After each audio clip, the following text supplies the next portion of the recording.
Pokemon and Mega Man. Two franchises that are surprisingly more similar than one would think.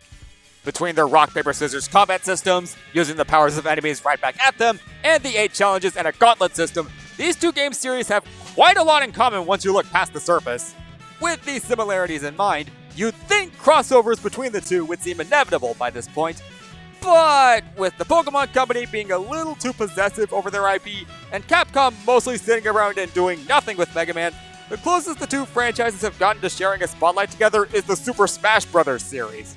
Now, I have my fair share of history with both franchises, albeit one more blatantly than the other, but I've played and enjoyed several games from the many branches of Pokemon and Mega Man, and with Pokemon Day coming up shortly and the Pokemon Company declaring 2025 to be the year of Eevee, I thought I'd come up with a hypothetical spiritual crossover between the two franchises as a celebration of sorts. Now, just as a disclaimer before we begin, this is not a prediction video. I do not think my idea will get turned into an official product, nor am I suggesting that this will be a game announced on, say, the upcoming Pokémon Presents. This is just me showing off an idea for a fan work based on these two franchises. With that all cleared up, I hope you all enjoy my little daydream. Time to ignite my flames!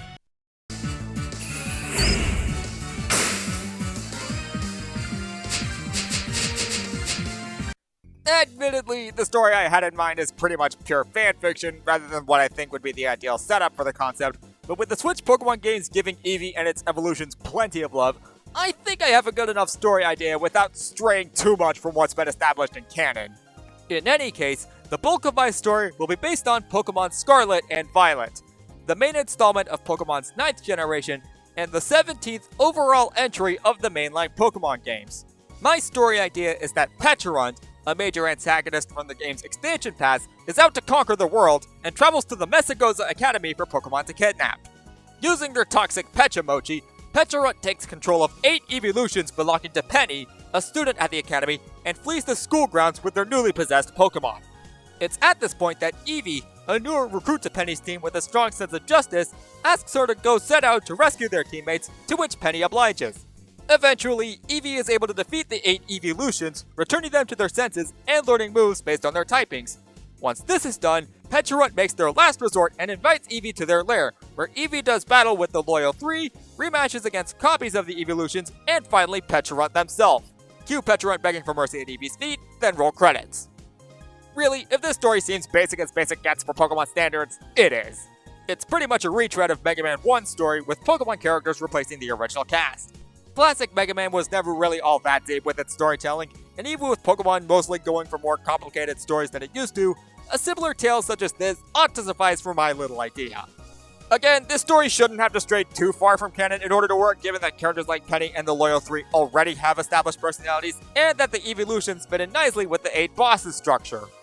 That being said, how would a narrative like this translate into the gameplay?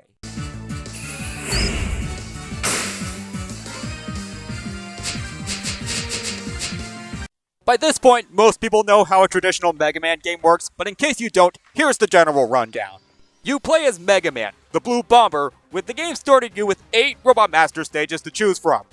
Clearing a stage gives you a weapon based on the Robot Master's abilities, which can be used to clear obstacles and find shortcuts in other stages, but more importantly, serves as the weakness of another Robot Master. Rinse and repeat until you clear all 8 stages, and the fight goes to Dr. Wily, who mans a castle consisting of several more stages back to back from one another.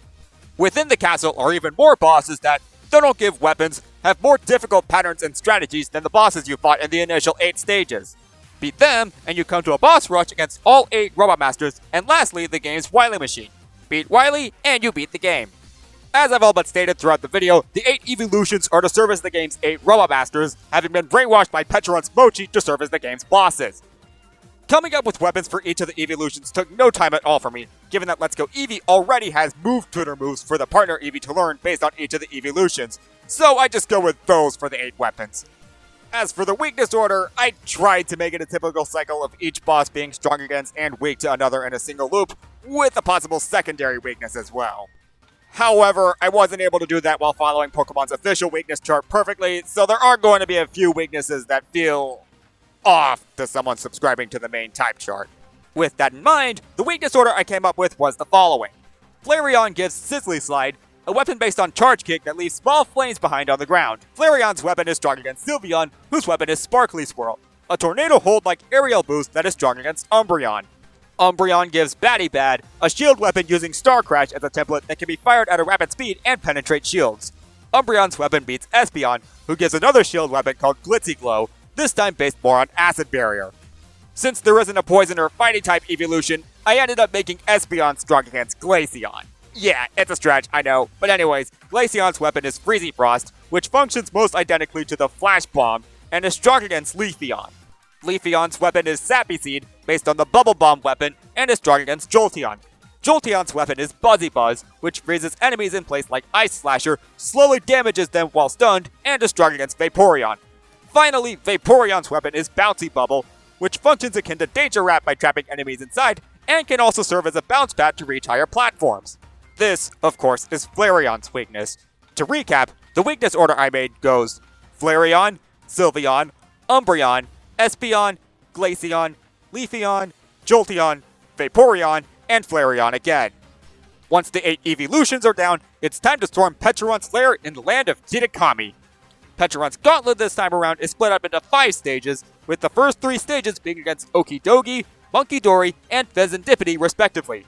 Once they're down, Pecharunt Stage 4 features the Mega Man traditional teleporter room, leading to rematches against the 8 Eeveelutions, with Pecharunt Stage 5 being the final showdown against Pecharunt's machine itself.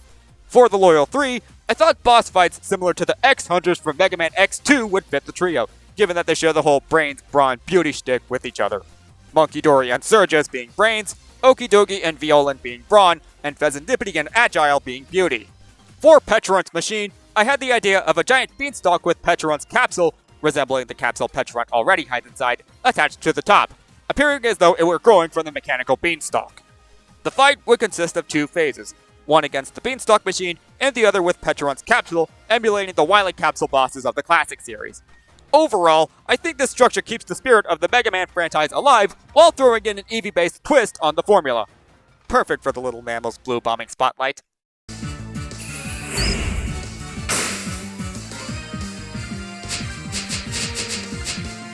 Like my earlier video on what I thought Pokemon's 8th generation could be, I highly doubt this game is going to become an actual official product. The closest I could see to this game becoming a reality would be if someone were to make a fan game or ROM hack out of my idea, and that would have its own share of struggles, especially with Nintendo and the Pokemon Company. With that said, even years before this video was an idea inside my head, I've seen fan art based on the concept floating around on the internet, so I know I'm not the only one who thought of this idea. Still, what do you guys think? Do you like my idea? Even if it'll take a bit of effort to get off the ground, I hope I was able to lay the groundwork for something great. Who knows, maybe my idea will end up being some sort of bizarre prophecy all along. In any case, this has been the Blazing Larvesta. Thank you for watching, and take care.